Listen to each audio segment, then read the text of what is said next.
Welcome to Ravikiranalu TV. ముందుగా headlines చూద్దాం. మరోసారి మీడియా ముందుకు వచ్చిన వ్యోమ్ఖర్ సింగ్, సోఫియా ఖురేషి. జమ్మూ కాశ్మీర్లో నియంత్రణ రేఖ వెంబడి పాక్ కాల్పుల ఉధృతి. కుఫారా, బారాముల్లా, ఉరిపాంచ్, రాజౌరి సెక్టార్లో దాడులు. పాక్ సంయమనం పాటిస్తే ఉద్రిక్తతలు పెంచుకోమని స్పష్టీకరణ. కీలక నిర్ణయాలు తీసుకున్న ఏపీ కేబినెట్. ఏపీ రాజధానిగా అమరావతిని నిర్ధారిస్తూ తీర్మానం. చెరువు మట్టిని రైతులకు ఉచితంగా తరలించేందుకు అనుమతి. వేదికలపై తన పక్కన పవన్ కళ్యాణ్ కూర్చునేలా ఏర్పాట్లు చేయాలని అధికారులకు సూచన.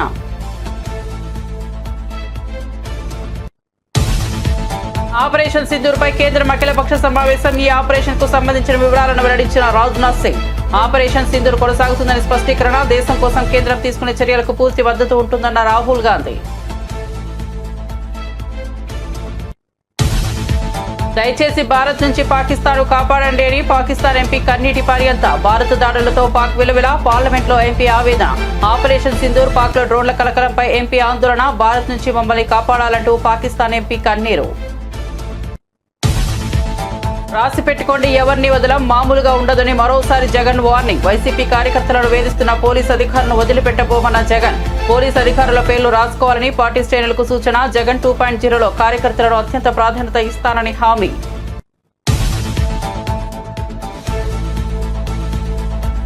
శ్రీ సిటీకి విమానాశ్రయంతో డైరెక్ట్ కనెక్టివిటీ ఇస్తామన్న మంత్రి లోకేష్. ఎల్జీ యూనిట్ నిర్మాణానికి పూర్తి సహాయ సహకారాలు అందిస్తామన్న మంత్రి.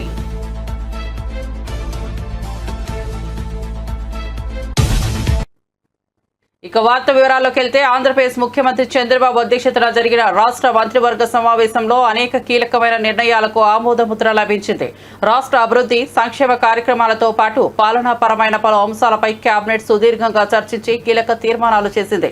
రాష్ట్ర మంత్రివర్గం ఆపరేషన్ సింధూర్ విజయవంతం కావడం పట్ల హర్షం వ్యక్తం చేస్తూ ఈ ఆపరేషన్ నిర్వహించిన త్రివిధ దళాలను అభినందిస్తూ ఒక తీర్మానాన్ని ఆమోదించింది. అదేవిధంగా అమరావతిలో పునర్నిర్మాణ పనులను ప్రారంభించినందుకు ప్రధానమంత్రి నరేంద్ర మోదీకి కేబినెట్ ధన్యవాదాలు తెలియజేసింది. 47వ సిఆర్డీఏ సమావేశంలో తీసుకున్న నిర్ణయాలకు మంత్రివర్గం ఆమోదం తెలిపింది. రాజధాని అమరావతి పరిధిలో వివిధ సంస్థలకు భూ కేటాయింపులు చేసేందుకు కూడా కేబినెట్ పచ్చజెండా ఊపింది. మంత్రివర్గం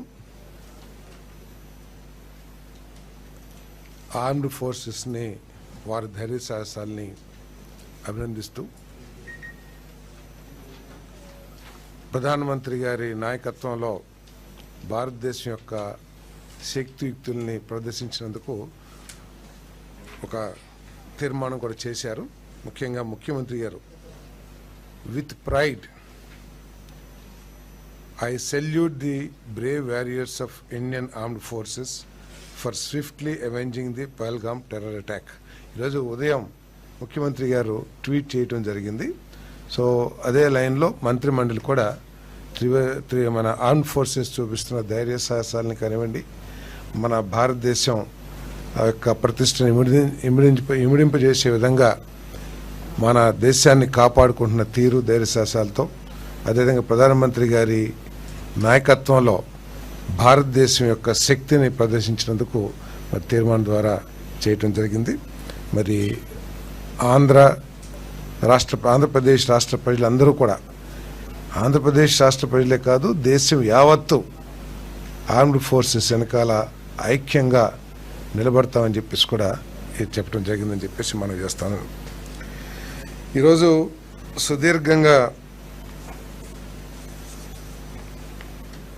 రాష్ట్ర ముఖ్యమంత్రి శ్రీ నారా చంద్రబాబు నాయుడు గారి అధ్యక్షతన కేబినెట్ సమావేశం జరగడం జరిగింది.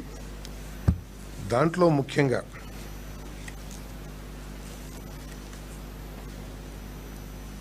గత 5 సంవత్సరాల్లో ఆంధ్రప్రదేశ్ రాజధాని ఏది అంటే చెప్పలేని ఒక దౌర్భాగ్య పరిస్థితిలో ఉన్న విషయం అందరికీ తెలిసిందే.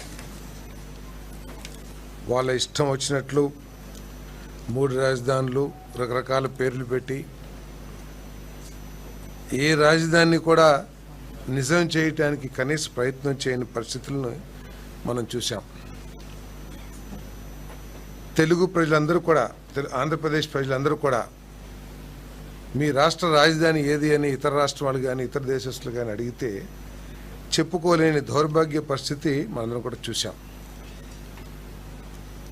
భవిష్యత్తులో ఎప్పుడు కూడా ఇటువంటి పరిస్థితి తలెత్తకూడదనే ఉద్దేశంతో ఈ రాష్ట్ర రాజధానికి గర్వించదగ్గ రాజధాని, ఈ రాష్ట్రానికి గర్వించదగ్గ రాజధానిని నిర్మించాలనే ఆలోచన ప్రీతం ముఖ్యమంత్రి గారు చేస్తున్న విషయం అందరికీ తెలిసిందే.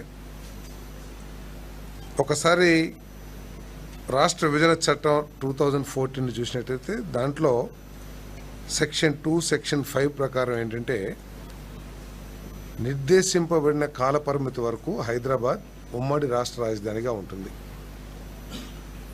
నిర్దేశింపబడిన సమయం తర్వాత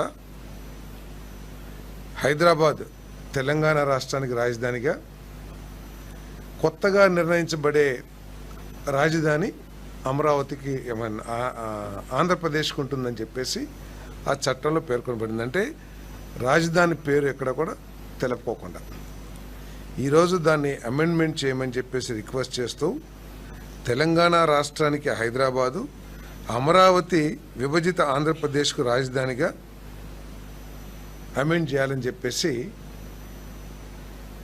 ఈరోజు ఏదైతే ప్రపోజల్ వచ్చిందో దాన్ని మంత్రిమండలి ఆమోదించడం జరిగింది. ఏ విధంగా అయితే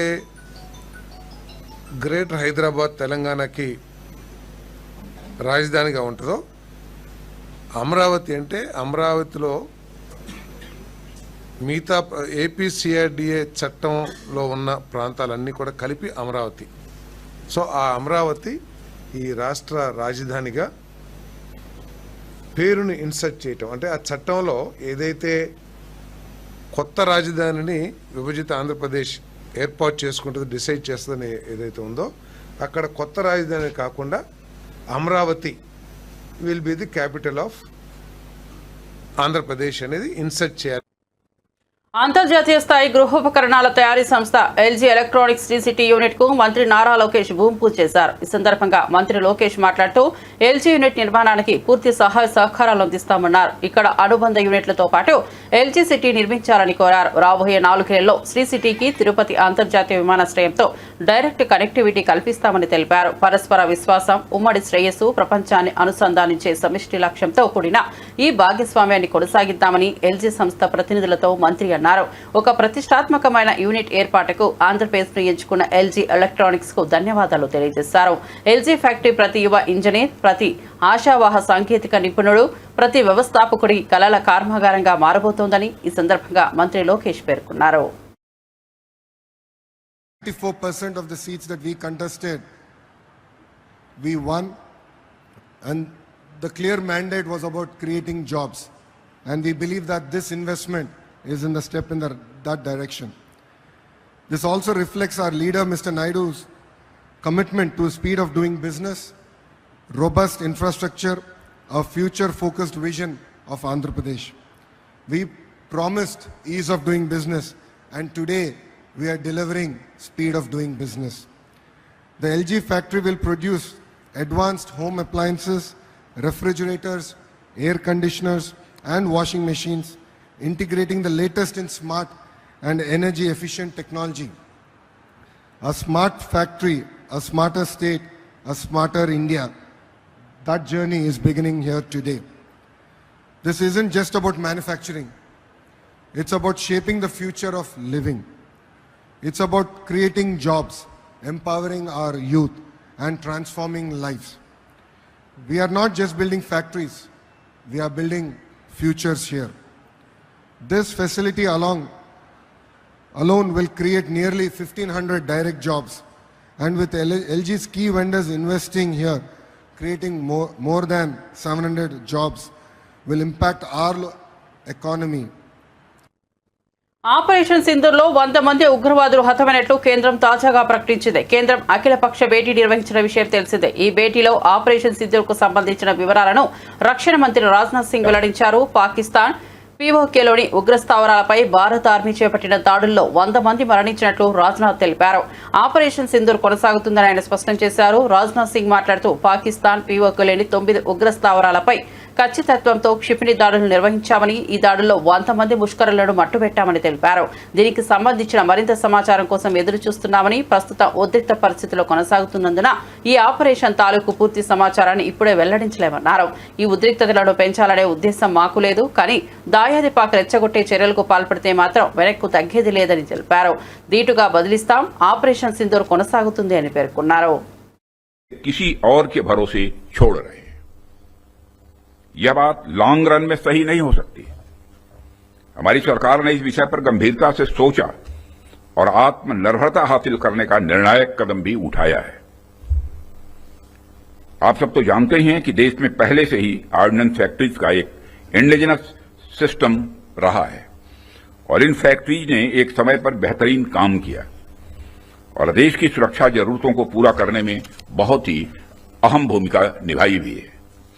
इनके अलावा हमारे पास डिफेंस पीएसयूज का भी एक मजबूत इकोसिस्टम पहले से ही है।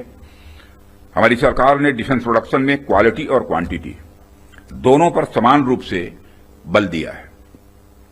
इसी दिशा में कई क्रांतिकारी कदम उठाए गए, जिनमें से कुछ महत्वपूर्ण कदमों का उल्लेख मैं यहां करना चाहूंगा।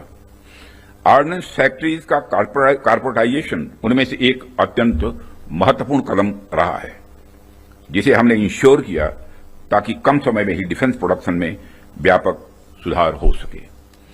यहां मैं जरूर बताना चाहूंगा कि ऑर्डिनेंस फैक्ट्रीज का कॉर्पोरेटाइजेशन हमारे लिए कोई बहुत सरल प्रक्रिया नहीं थी। इसमें अनेक जटिल प्रश्न थे और चैलेंजेज भी थे, परंतु हमने इसे इसलिए लागू किया क्योंकि यह एक अर्जेंट रिफॉर्म था। अब प्रश्न उठता है कि यह अर्जेंट क्यों था? इसका एक बड़ा कारण था क्वालिटी। आप सभी स्पेशलिस्ट के समक्ष मैं यह कह सकता हूं, పహల్గామ్లో ఇటీవల జరిగిన ఉగ్రదాడి అనంతరం భారత్ పాకిస్తాన్ మధ్య ఉద్రిక్తతలు తారాస్థాయికి చేరాయి. ఈ నేపథ్యంలో ఇరు దేశాల మధ్య దాడులు ప్రతిదాడులు చోటు చేసుకుంటున్నాయి. ఉగ్రవాద స్థావరాలను ధ్వంసం చేసిన భారత్ పాక్ గగనతల రక్షణ వ్యవస్థలపై విరుచుకుపడింది. లాహోర్, ఇస్లామాబాద్, కరాచీ, గుజ్రాన్వాలా సహా మొత్తం 12 నగరాలపై డ్రోన్లు కలకలం రేపాయి. ఇరు దేశాల మధ్య ఉద్రిక్తతలు పెరుగుతున్న నేపథ్యంలో పాకిస్తాన్ ఎంపీ ఒకరు వారి పార్లమెంట్లో ఒకంత కన్నీటి పర్యంతమయ్యారు. ఉద్రిక్త పరిస్థితుల నేపథ్యంలో పాకిస్తాన్ పార్లమెంట్లో సదరు పార్లమెంట్ సభ్యుడు కన్నీటి పర్యంతమైన దృశ్యాలు సామాజిక మాధ్యమంలో వైరల్ అయ్యాయి. गई है तो गोल्ड मेडल लेके आई है एक्सरसाइज में करें, तो इसलिए जनाब स्पीकर ये बात वाजा कर देनी चाहिए। हमारी कौम यकजा है। मैं इन सब से कहूंगा कि मिल के चलो और अपने रब से रजू करो। रब काबा, हम तेरे आगे दरख्वास्त करते हैं, इस मुल्क की हिफाजत फरमाना जो तूने हमें अता किया है, और ये नबी सल्लल्लाहु अलैहि वसल्लम की दुआओं का है।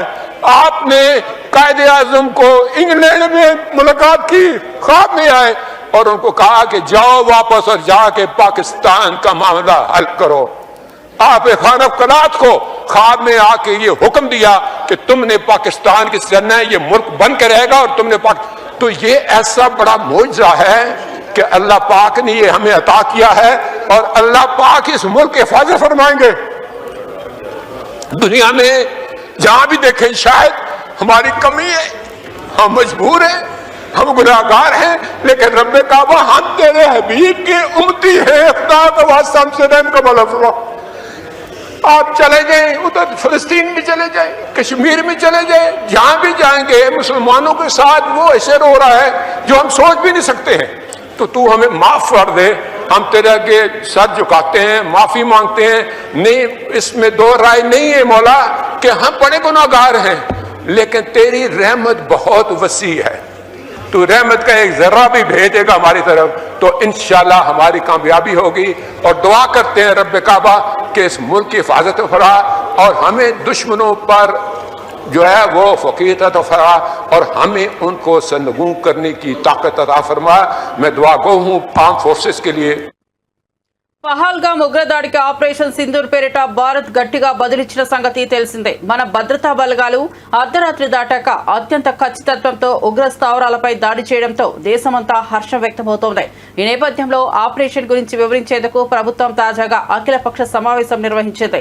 పార్లమెంటు ప్రాంగణంలో జరిగిన ఈ భేటీకి కేంద్రం తరపున మంత్రులు రాజ్నాథ్ సింగ్, అమిత్ షా, ఎస్ జయశంకర్, జేపీ నడ్డా, నిర్మలా సీతారామన్ పాల్గొన్నారు. విపక్ష నేతలు మల్లికార్జున ఖర్గే, రాహుల్ గాంధీ, సందీప్ బందోపాధ్యాయ్, టీఆర్ బాలు తదితరులు ఈ కార్యక్రమంలో పాల్గొన్నారు. సమావేశానికి రక్షణ మంత్రి రాజ్నాథ్ సింగ్ అధ్యక్షతన వహించారు.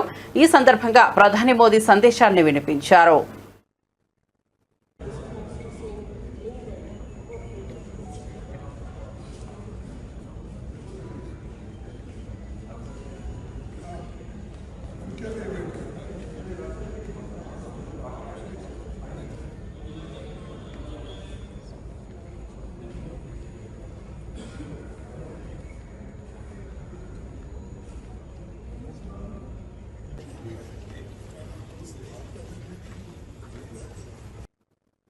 భారత్ పాకిస్తాన్ మధ్య నెలకొన్న ఉద్రిక్త పరిస్థితుల నేపథ్యంలో హైదరాబాద్లోని శంషాబాద్ విమానాశ్రయంలో భద్రతను కట్టుదిట్టం చేశారు.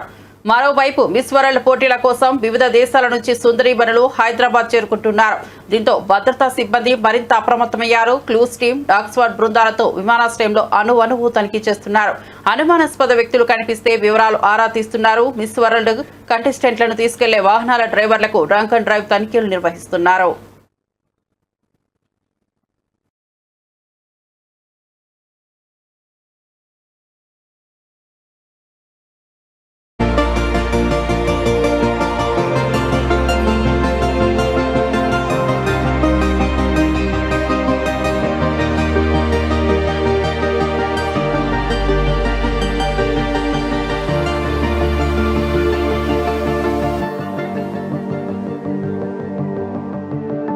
భారత సైనిక స్థావరాలపై పాకిస్తాన్ డ్రోన్లు క్షిపణులతో విచక్షణ రహితంగా దాడి చేసినట్లు వింగ్ కమాండర్ ఓంకార్ సింగ్ వెల్లడించారు.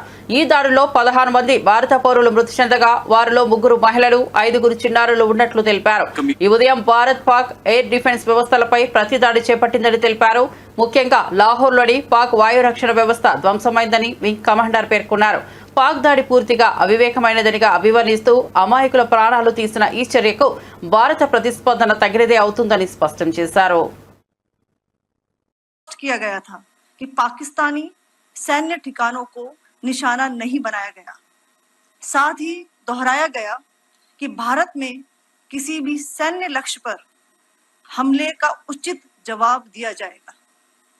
7 से 8 मई 2025 की रात को पाकिस्तान ने उत्तरी और पश्चिमी भारत में स्थित कई सैन्य ठिकानों को जैसे कि अवंतीपुरा, श्रीनगर, जम्मू, पठानकोट, अमृतसर, कपूरथला, जालंधर, लुधियाना, आदमपुर, भटिंडा, चंडीगढ़, नाल, फलौदी, उत्तरलाई और भुज पर ड्रोन और मिसाइलों से हमला करने का प्रयास किया. इन हमलों को इंटीग्रेटेड काउंटर यूएस ग्रिड और वायु रक्षा प्रणालियों द्वारा निष्क्रिय कर दिया गया. इन हमलों का मलबा कई स्थानों से बरामद हुआ जो कि पाकिस्तानी हमलों का प्रमाण है.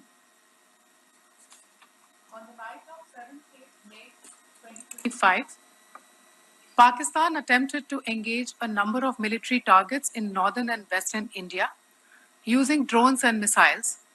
These places included Avantipura, Srinagar, Jammu, Pathankot, Amritsar, Kapurthala, Nal, Jalandhar, Ludhiana, Adampur, Bhatinda, Chandigarh, Falodi, Uttarlai and Bhuj. These were neutralized by the integrated counter unmanned aerial system and other air defense systems. The debris of these attacks is now being recovered from a number of locations that prove the Pakistani attacks. आज सुबह भारतीय सशस्त्र बलों ने पाकिस्तान के कई स्थानों पर वायु रक्षा रडार और प्रणालियों को निशाना बनाया. भारत की प्रतिक्रिया समान क्षेत्र में समान तीव्रता के साथ की गई. यह विश्वसनीय रूप से ज्ञात हुआ कि लाहौर में स्थित एक वायु रक्षा प्रणाली को निष्क्रिय कर दिया गया.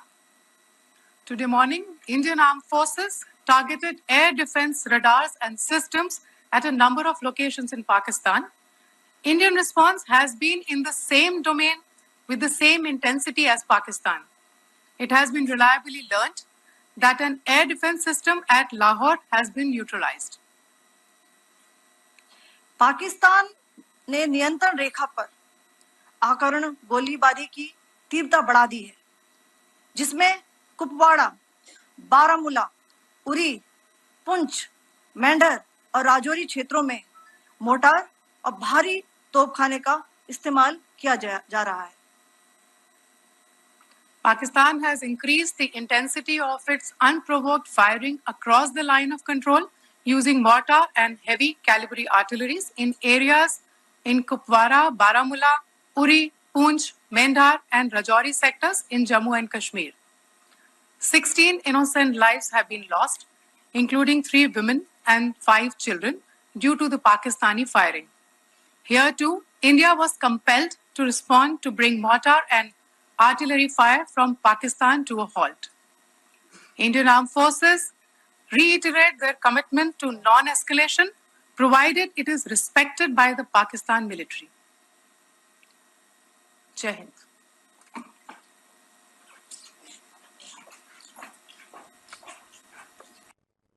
ఢిల్లీ విమానాశ్రయం నుంచి బయలుదేరాల్సిన 90కు పైగా విమానాలను భారత ప్రభుత్వం తాత్కాలికంగా రద్దు చేసింది. భారత్ పాకిస్తాన్ మధ్య కొనసాగుతున్న ఉద్రిక్త పరిస్థితుల మధ్య భద్రతా దృష్ట్యా ఈ నిర్ణయం తీసుకున్నట్లు అధికారులు తెలిపారు. ఆపరేషన్ సింధూర్ నేపథ్యంలో భారత సైన్యం అప్రమత్తంగా ఉండగా ఎయిర్ ట్రాఫిక్ నియంత్రణలో జాగ్రత్తలు తీసుకుంటున్నారు. ఢిల్లీ ఎయిర్పోర్ట్ నుంచి దేశవాళీ అంతర్జాతీయ రూట్లకు వెళ్లాల్సిన అనేక విమానాలు షెడ్యూల్ తాత్కాలికంగా నిలిపివేయబడింది. ప్రయాణికులు తమ ప్రయాణ ప్రణాళికలను మార్చుకోవాలని అధికారులు సూచించారు.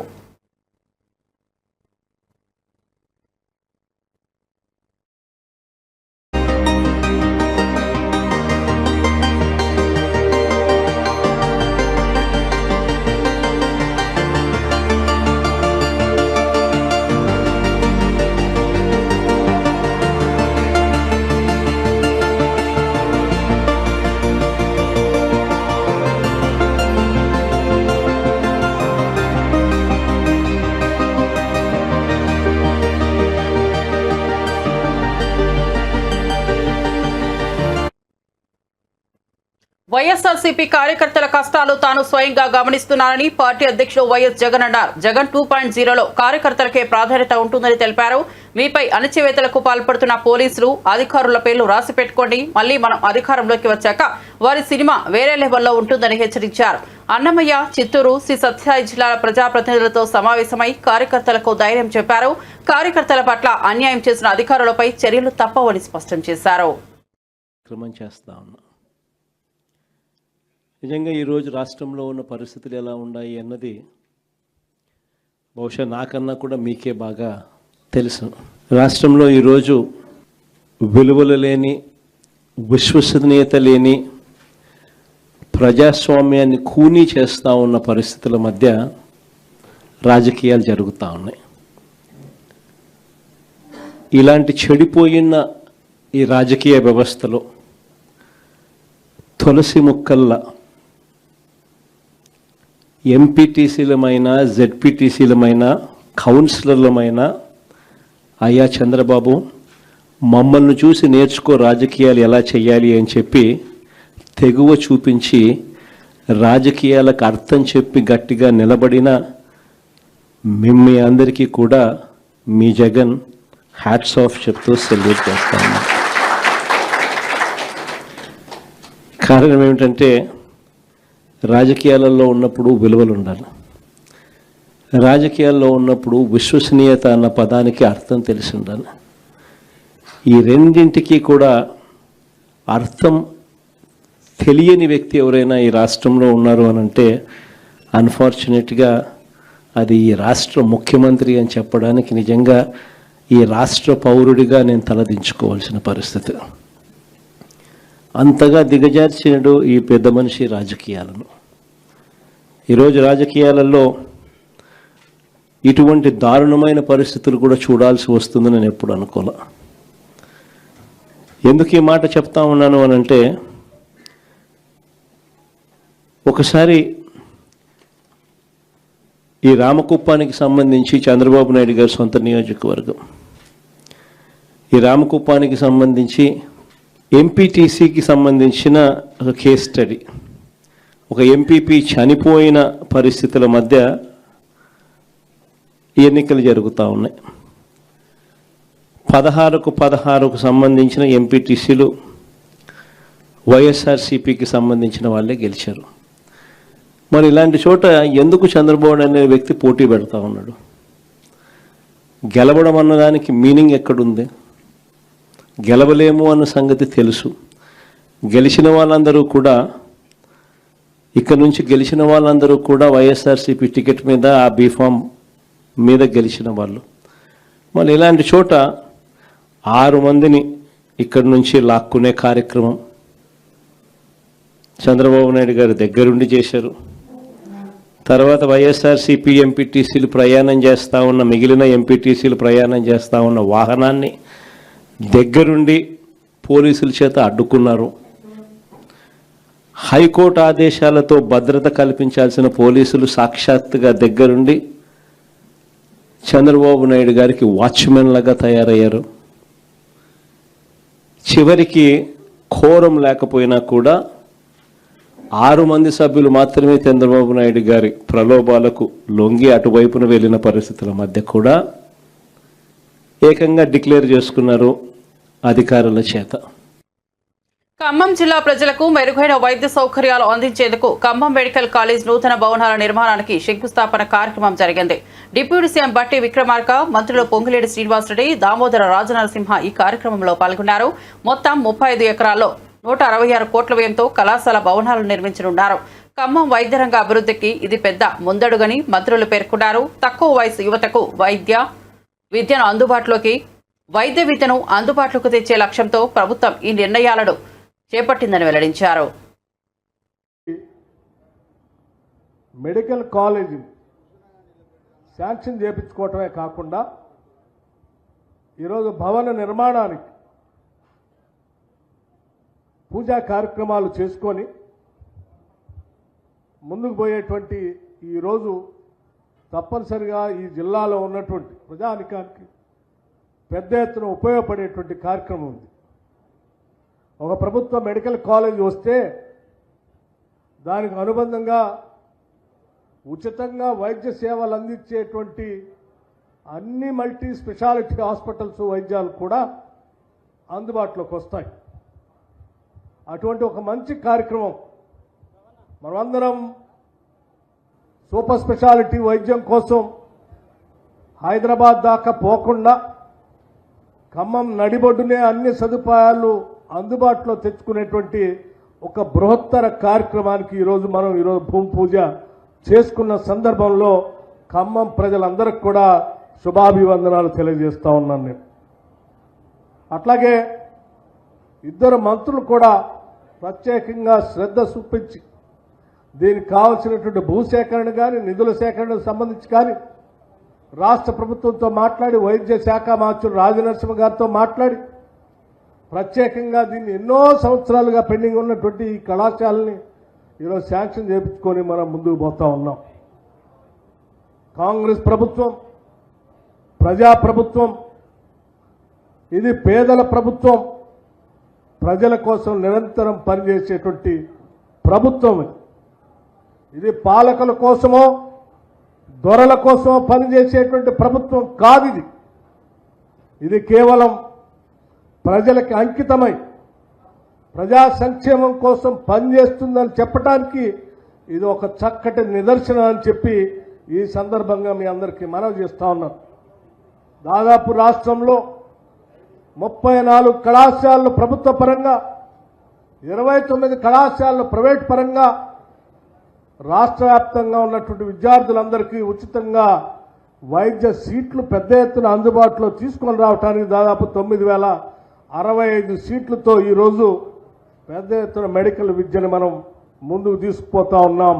దామోదర రాజనరసింహ గారి నాయకత్వంలో వారు వచ్చిన తర్వాత అదనంగా 8 కొత్త కళాశాలలు, మెడికల్ కళాశాలను శాంక్షన్ చేసుకోవటమే కాకుండా వాటన్నిటికి కూడా బిల్డింగులు సొంతంగా భవనాలు నిర్మించుకోవడానికి కావాల్సిన విధంగా శాంక్షన్ చేపించుకొని ఒక ప్రత్యేక దృష్టి పెట్టి ఈ వైద్య శాఖ మీద వారు ముందుకు తీసుకొని పోతా ఉన్నారు. ఈ ప్రభుత్వం వైద్యం విద్య మీద ప్రత్యేక దృష్టి సారించి ప్రత్యేక రాష్ట్రం ఏర్పడిన తర్వాత 10 సంవత్సరాల్లో ఎప్పుడూ పెట్టనంత ఖర్చుని ఈ ఒక్క సంవత్సరం మరిన్ని అప్డేట్స్ కోసం చూస్తూనే ఉండండి రవికిరణాలు టీవీ.